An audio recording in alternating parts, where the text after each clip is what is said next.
Hello there, Derp here. This league, in the Legion League, I make another build by myself, which is as in not a build that I follow others' guide and then make limited adjustment. So just like the Brain Rotner Earthquake build, it was entirely my idea, so I decided to, hey, I need to make a video about it because, you know, there's no so-called build guide out there because these are coming from my original ideas.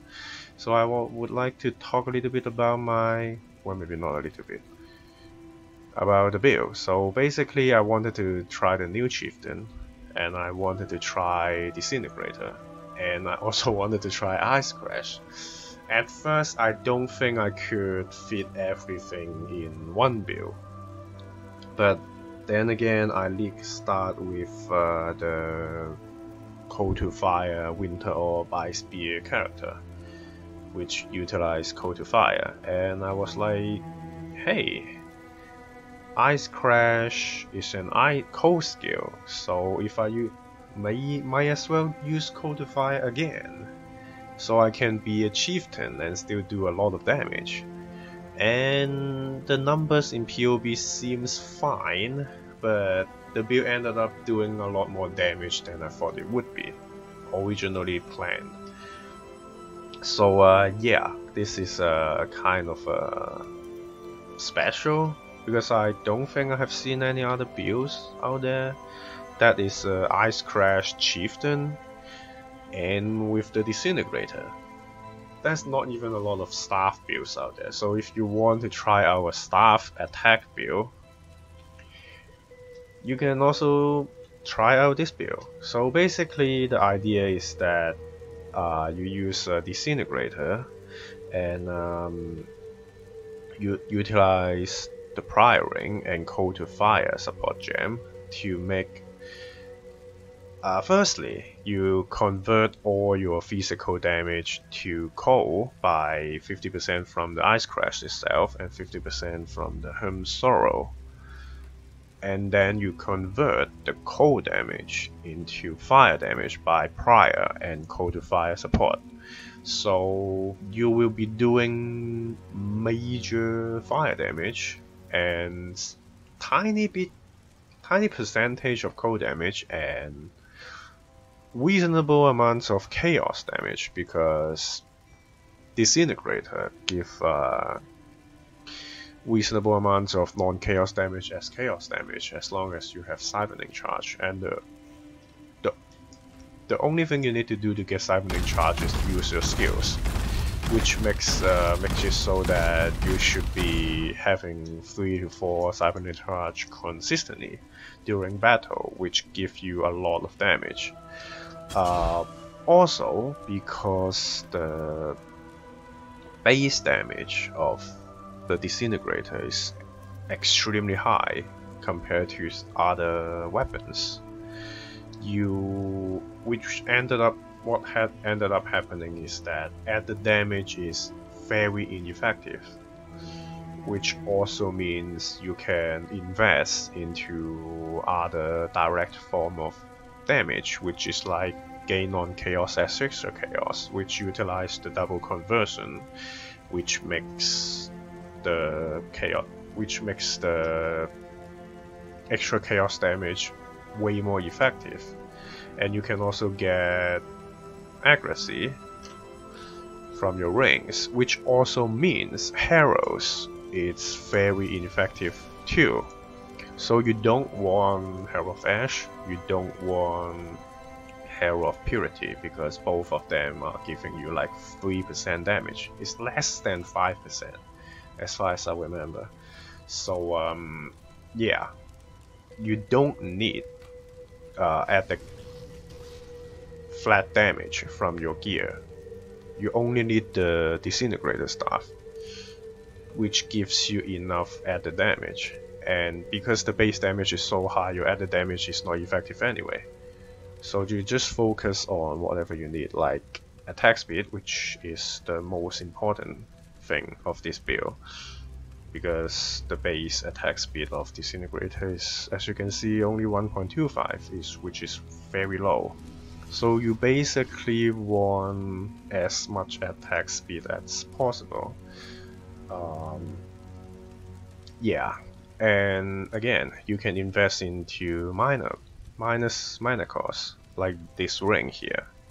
You can get the minus mana cost hybrid mod from Incursion Temples or Legion special drops. So since you do not need you don't really need the resistance, you don't really need the added damage. These kind of rings is not as expensive because you don't need any of the damage mods. Your major damage is coming from the staff itself and gain non-extra damage as extra chaos damage from the amulet. So yeah, these are very cheap because basically you only need life and attack speed on the Abyss Jewel, you only need minus mana cost on the ring.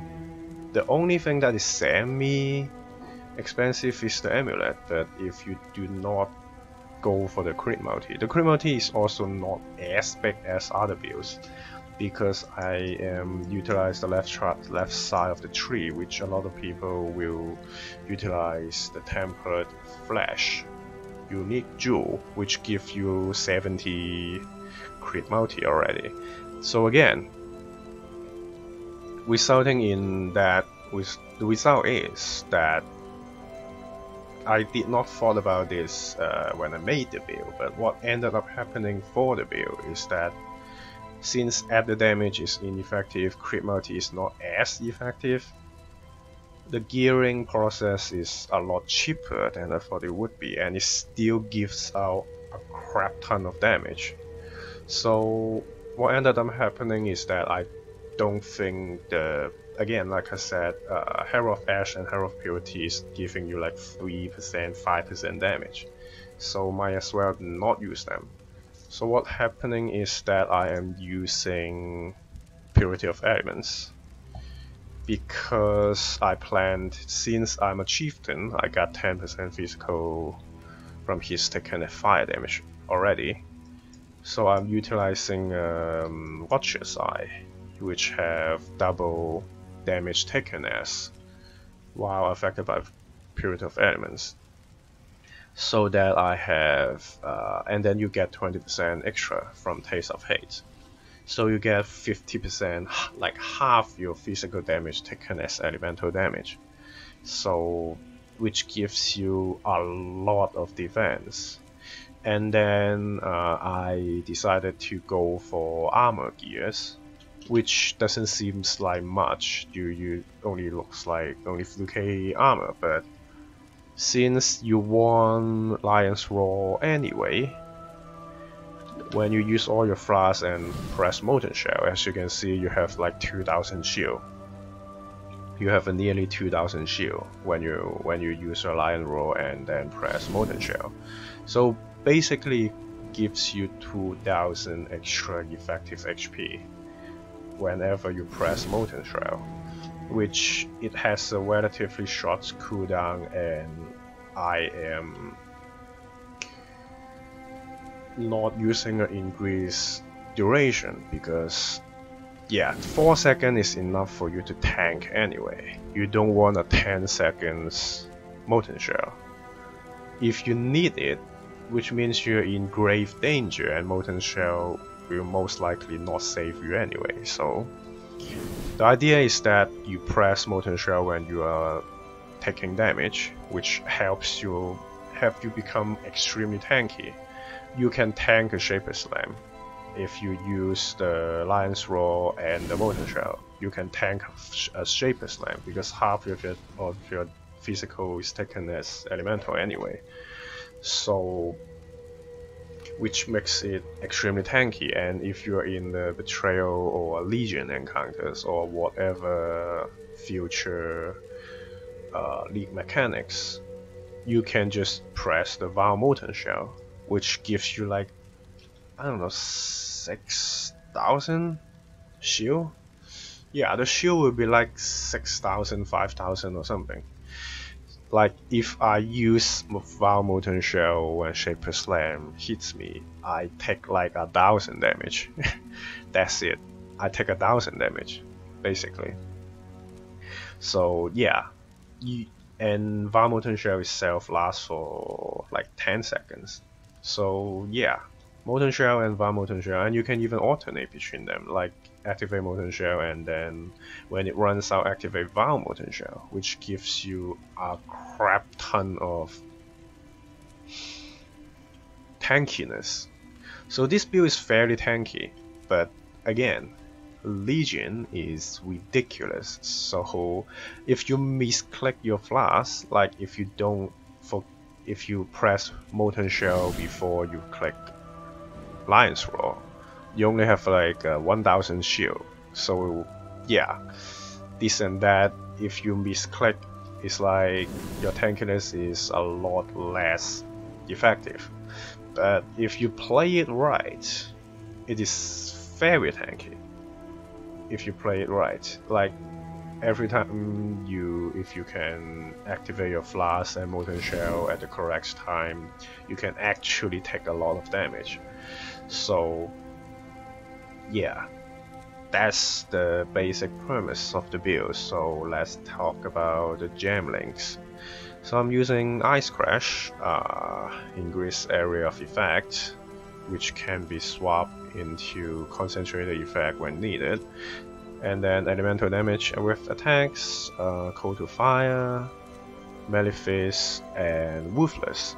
So before you get your gear going, or when you are not doing as much damage just yet, I recommend swapping out Malefice for fire penetration, because Legion mobs, incursion mobs, or beasts, if they have elemental resistance, they become extremely tanky. And if your gear is not set just yet, and you don't do enough damage, you really need the fire penetration to carry you. Or I will talk about an alternate path later, which boosts your DPS significantly. But that's the general links, is that the AoE and the concentrated effect, which will get swapped, and then the Malefice and the fire pen, depending if you have enough penetration or if you feel like you do enough damage. And yeah, that's the major gem link. And movement skill is like your usual leap slam, fortify, endurance charge of melee stun, and fast attack. I'm using endurance charge on melee stun because you get some endurance charge, and leap slam guaranteed stun in the latest update, so you actually can sustain your endurance charge pretty well if you leap slam around during mapping. If you don't feel like you need it, or you want because your leap slam is still kinda slow, even with blood rage up, it's 0.5 seconds. It's still 0.5 seconds. So if you feel like you don't need the endurance charge, you can do a quality Colon Strike, which gives you another 10% attack speed. So it depends, but this is the movement skill. And then auras, we're using Hatred, because again, added damage is not effective in this build. So anger will give less damage, and you get a lot more extra damage for you to convert to fire and then to chaos if you use Hatred anyway. So the auras will be Hatred, Precision, and Purity of Elements. I add in Precision later, after I fix my mana problem, because I'm sitting at like 15% mana, 50 to 20% each mana, and the life the mana leech is not consistent because your attack's so slow. Like if also back then I don't have 100% hit chance. So sometimes if you miss your enemy, especially for single target, if you miss or if it doesn't crit, your mana just go and you stop attacking. So what I ended up fixing the problem is by getting a chest like this. Because we are full elemental and chaos, we don't have physical damage. So your main chest, main gambling is not as effective. It will give you around 10 to 12% DPS, more DPS, so it's not as effective. So I decided that, hey, why don't I just try to get a minus mana cost chest, and I craft this myself, and if you buy it, it won't be as expensive. It will be like less than half the price compared to the main chest. What this allows me to do is that I stack the minus mana cost, and then I craft minus mana cost on amulet, craft minus mana cost on ring, which result in free use of ice crash, free use of blood rage, basically free for everything. Like, yeah, this one is mana cost 2, this one is mana cost 1. So it's basically free for all my skills, which not only means I can reserve basically 99% of my mana, or even 100%. As long as you have mana, you will be able to use your skills, because it's like 1 or 2 mana cost. Which also means I can cut the extra points going for the mana leech nodes. You already get life leech from the Disintegrator, you already get the life leech from your Ascendancy, so you don't need life leech anyway. So by going for minus mana cost, I am able to save 4 points on the tree, which can be used for a lot more other nodes, and I will talk about the skill tree later. But right now let's talk about the other links. So since again we are doing double conversion, which unlike a lot other early conversion builds, which just like my previous earthquake build, I also use the war chief for damage because the scaling is the same. But this time around for this build, the scaling is different, because your main skill is converting physical to cold to fire to chaos, and you cannot do that with the war chief because war chief doesn't have the inherent conversion. So I was like, the Ancestral War Chief cannot be used for damage anyway, so I am using it for utility, which I link it with combustion and multiple totems, which basically means my totem is used to minus the enemy's fire resistance and buff my damage only, which is not used for direct damage. And the final link for my helmet is Blood and Sand, so that's nearly all the mana reserved. And then finally you have Blood Rage and Molten Shell on your staff, and then a 4 link of Wave of Conviction. Wave of Conviction I added into the build last because I was using 5 penetration for quite a long while, and then I'm like, I am not using curse anyway, so what can I do with it? So then I decided to use this. So if you use the curse itself, the mana cost will be too great even with all the minus mana cost you get. But if I use Wave of Conviction, curse on hit with faster casting and flammability, which allows me to curse and expose the enemy to fire, which actually give enough penetration. I mean, most of the time you don't need it anyway because you do so much damage. already. But if you're running into extra resisted monsters, you can just throw a wave of conviction, add in your totem combustion, which will reduce their fire resistance enough anyway. Like that's like 25%. You're doing mostly highest amounts of fire damage, so you will expose the enemy to fire, which minus 25% of their fire resistance, which add in the flammability, which is enough to bring everything down to 0% basically. Even if you are talking about Guardians and Shaper, the penetration on 3, the penetration from your Ascendancy, which will, yeah, basically you can reduce all the enemies' resistance to below 0. So that's basically the gem link. And for the gear, obviously Disintegrator, Prior, and Hymn Sorrow is a must-have. And then you want a minus mana cost chest, and the only thing is a must-have is a minus mana cost and life. And if you have more money, you can buy more percent life and crit, just like this one. I craft this one myself, which cost me I think 2 to 3 exots.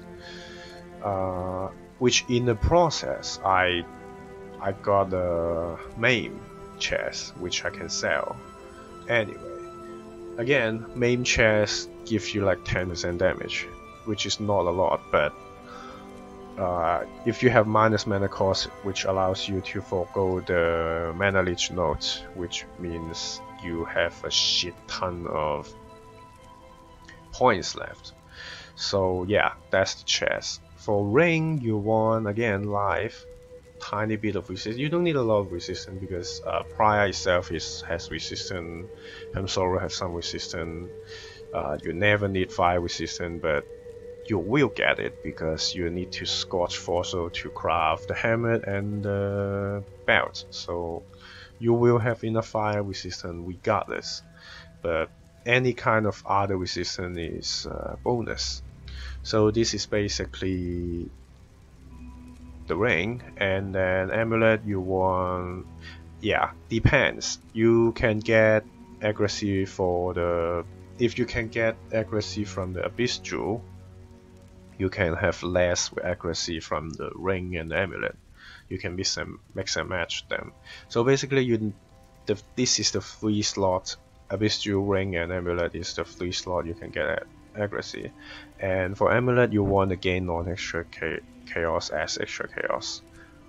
And also this build you need quite a lot of dex for the blood rage. If you don't have enough dex, you have to run a lower level blood rage, which affects your attack speed, which as you can see the attack speed is not good to begin with, so you want as much attack speed as possible, so you want some dex. So yeah, that's the few slots you can get the dex from. So yeah, but the general idea is that get the minus mana cost or craft the minus mana cost on it yourself, which at the very least you need to make the main skill Ice Crash cost basically no mana. If you have like less minus mana cost on an amulet, for example, basically you look at your mana and you see how much you can forego. So the general idea is that get the mana cost to near 0, so you can forget about mana at all. That's the idea. Yeah, again, at the damage is ineffective. A perfect tier 1 at the physical roll gives you 2% DPS. So you get the idea. It's very ineffective. So don't spend money on those. Just spend money on life and minus mana cost. And again, you're running Purity, and your Ascendancy gives you 100% fire resistance. so resistance is not a problem. You also get quite a lot of resistance from the tree, so yeah, resistance is easy to cap for this build. For the helmet, you want Scorch Fossil to farm it, but I just want better AoE for clearing, and also a Shaper helmet also gives you a siphoning charge, because the maximum amount of siphoning charge depends on how many Shaper or Elder items you equip.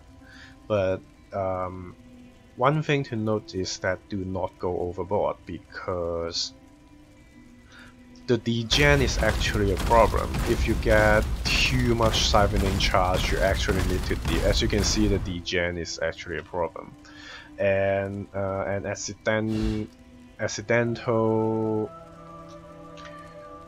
interaction is that Chieftain actually gives you a lot of regen, so that you can counteract the degen a little bit, but you don't want to go overboard. Like 3 to 4 siphoning charge is enough. If you go like 5 or 6, which I at one point did, the degen is actually not very manageable. So you want 3, 4 siphoning charge, so you can decide how much Shaper or Elder item you want. But I want AoE, so I go for a Shaper helmet, which using Scorch Fossil to get the -5 res and life and increase AoE. That's the 3 mod you need to get, and maybe cold and lightning resistant. So that's the helmet. So boots, like again, fill out your remaining resistant or dex you need and stuff. For belts, again, use Scorch Fossil to farm, so you get the fire damage and the elemental damage with attack skills. Or you can buy these, I guess, because Scorch Fossil is so cheap. There's like 1 chaos for 4 Scorch Fossil or something, so it is so cheap that it doesn't really matter. This bell is like 1x. It won't be more than 2x. Yeah, these kind of belts. So for flasks, you want a diamond, a silver, so that you can get Immune Freeze, Immune Curse, and then you want a Lion Roar and a Taste of Hate. You can swap Lion Roar with Roomies if you want a more defensive approach while mapping, which gives you more block. You have 30 attack block and 10 spell block, I think. Yeah, 10 spell block. So you can get 50 attack block and 20 spell block with Roomies, if you decided that you want more defensive while mapping. It depends, but Taste of Hate and the other 2 is the major thing. About the skill tree, basically you grab all the life nodes, go down to Duelist to get the 2-handed nodes and some life here, and then you want to get the Temperate Flash to put it here to give you 70% crit multi just for this. And then you grab more life, staff nodes up here, and this wheel here. You also want the mana reserve nodes, so that you can reserve all the mentioned auras. And then you get more elemental damage and resistance and more life here. So yeah, that's about it for the skill tree. This basically, because you need some intelligence and a lot of dex, that's why I get this. If you can get enough stats from your gear, you can forego this 2 point and go for the life nodes. As you can see, I'm level 91, and you can see I have life nodes here,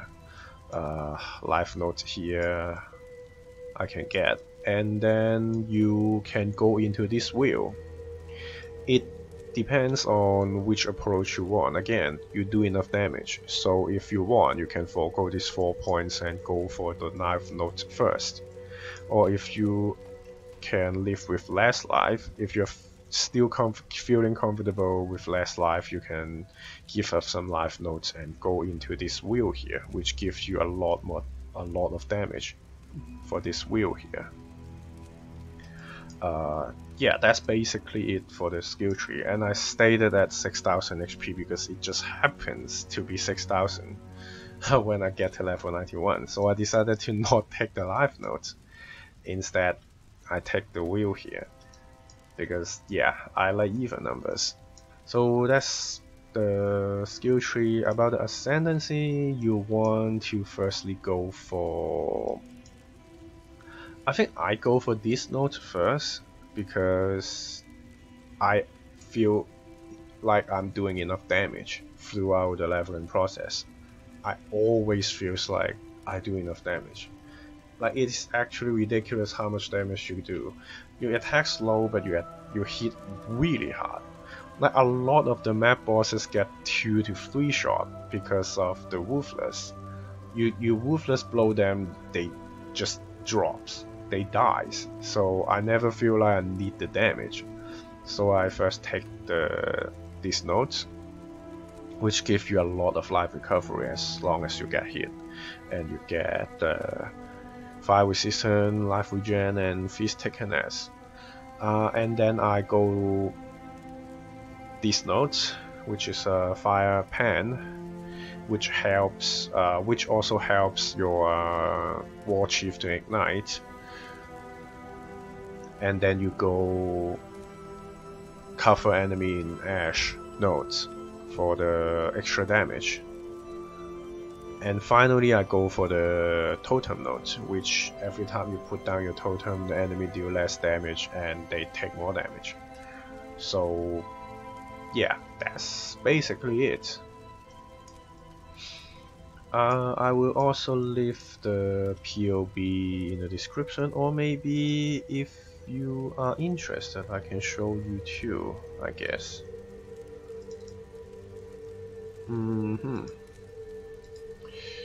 Here, let's open up.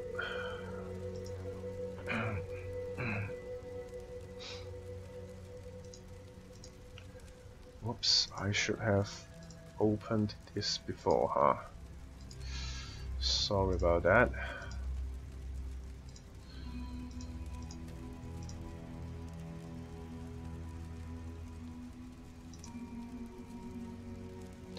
Okay. Path of building.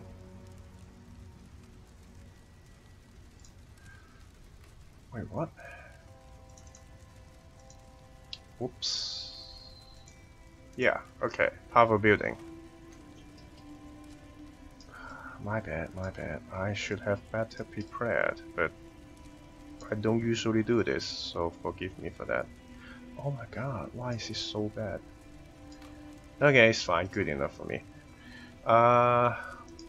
Okay, so shape minus resistance.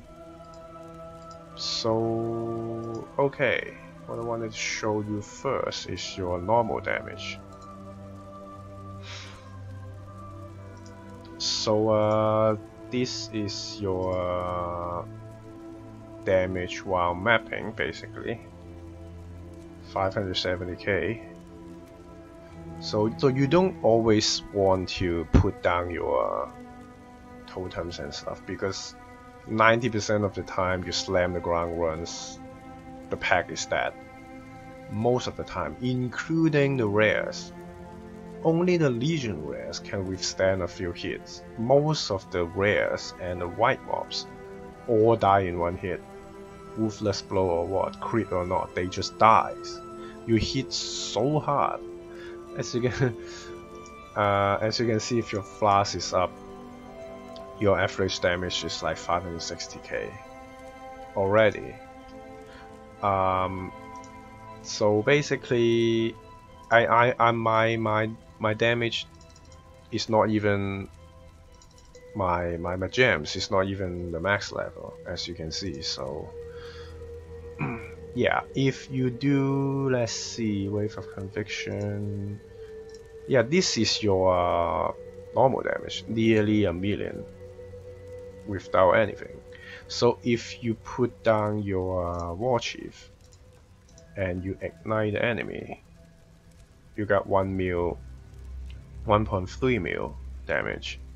And if you also use the wave of conviction and then expose the enemy to fire, you're already doing 1.7 mil. And if you use blood stance during Guardian boss fights and stuff, and then swap to Con effect, for example, you are looking at 3.2 mil already. So if your gems are like level 20, like all of them make them level 20, like so, you're looking at 3.3 mil already. So yeah. Oh right, you also have siphoning charge. You know, you can also, if your Abyss Jewel, if you crit recently, like so, you're looking at more than 4 mil damage just by leveling all your stuff to max level. Like Blood and Sand, you can still level up, as you can see, for example.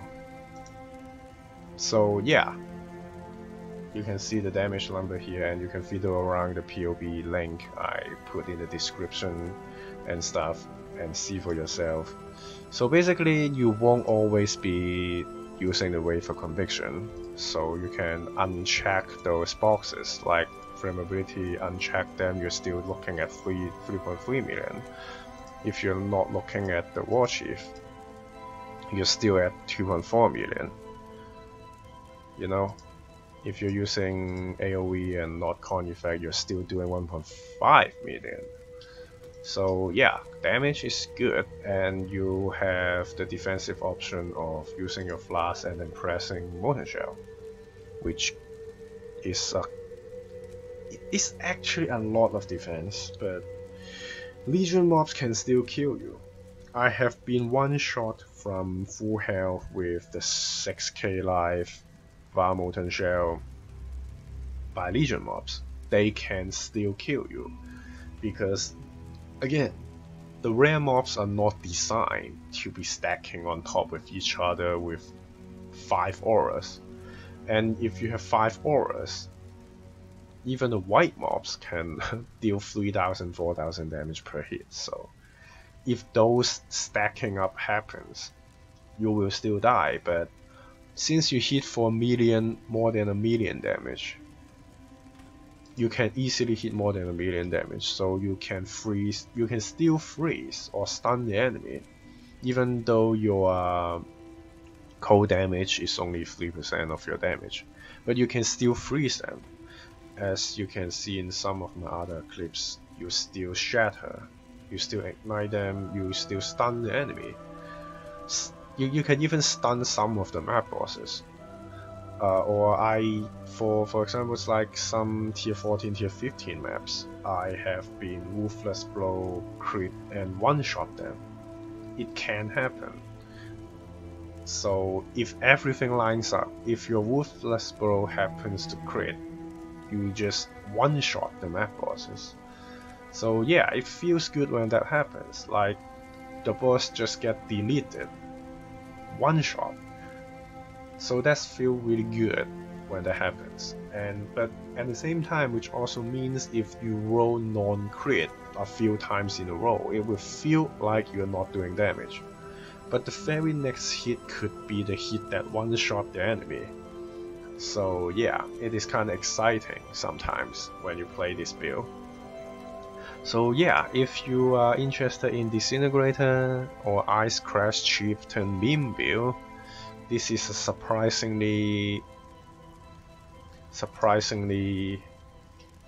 high damage build. I did not thought about surprisingly strong build actually, both defense and offense. The only problem is that attack speed is slow. So yeah, if you can live with that, this is a fun build to try out. So that's about it, I think. So yeah.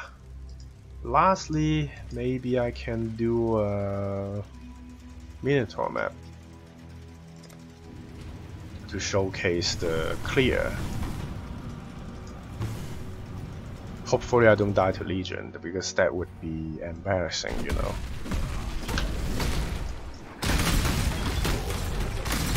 As you can see, basically they all die in one hit, so... Oh yes.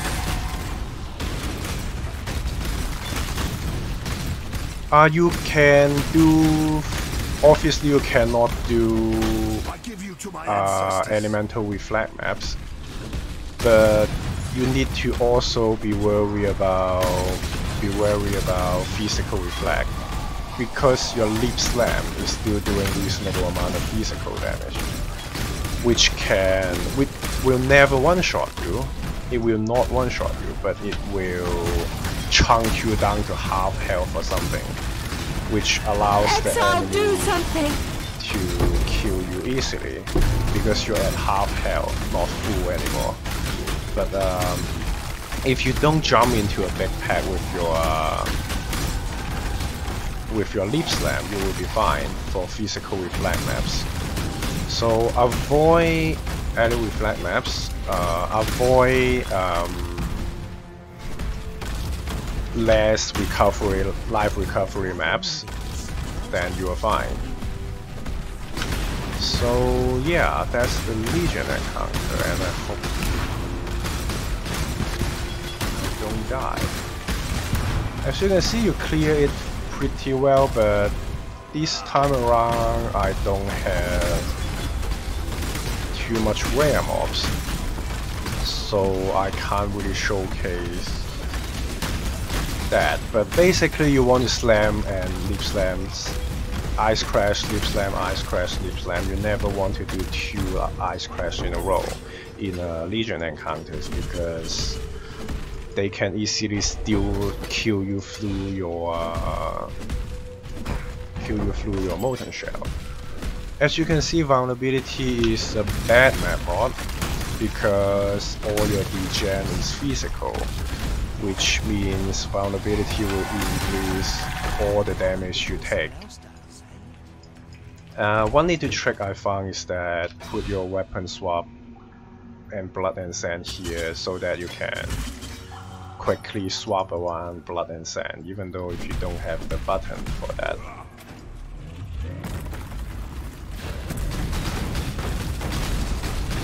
Okay, that's actually a lot more damage than I thought it would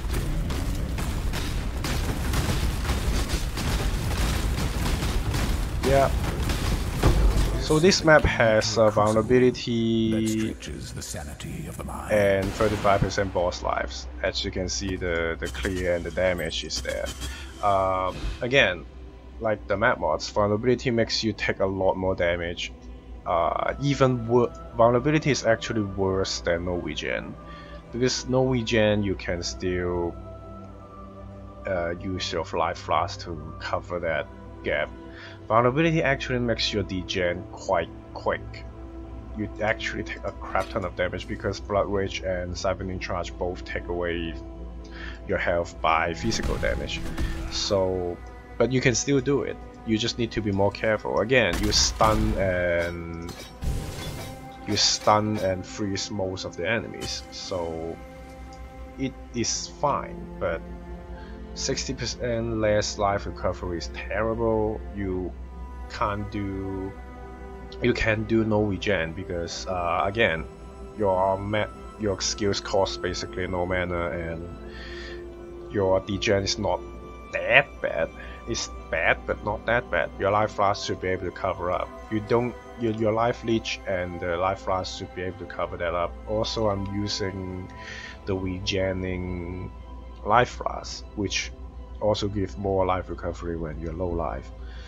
Obviously, because we don't have stun immunity, you're kind of forced into Blind King anyway for the Pantheon. So that's basically it.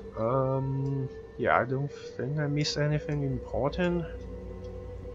So again, if you like Disintegrator, or if you like a meme build with a cold skill for a Chieftain, you can try out this build. But you need to be able to live with the slow attack speed. Super slow, but you hit super hard. You can also see the AoE here. So yeah, I think I cover everything important. I hope I don't miss anything. So thank you for watching, and I will see you next time. Have a nice day and goodbye.